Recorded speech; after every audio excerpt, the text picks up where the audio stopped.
না না, আমার চুলটা দেখে ভেবো না আমি অসুস্থ, আসলে কালকে রাত্রেবেলায় মাথায় তেল দিয়েছিলাম, সকালে মা করে দিয়েছিল ডিম টোস্ট। দাঁড়াও দাঁড়াও, ভিডিওটা করা হয়ে গেলে থালাটা আগে তুলি, নয়তো মা ঝাঁটা পিটা করে বাড়ি থেকে তার করে দেবে।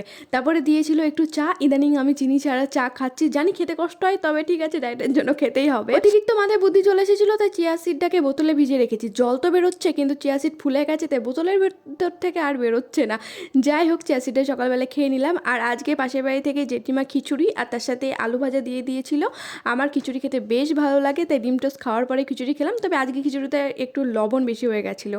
আর আমি ভিডিও করার জন্য ফোনটা রেখেছিলাম আমার ওয়ার্ড্রপের ওপরে, সেখান থেকে এমনভাবে পড়লো আমার পুরো ডিসপ্লের কাজটাই ভেঙে গেছে। মা এখানে রান্না করেছে আলু চচ্চড়ি, যেটা আমার প্রিয় একটা খাবার। আর ছাদে গিয়ে দেখছি হনুমানে জল খাওয়ার চেষ্টা করছে।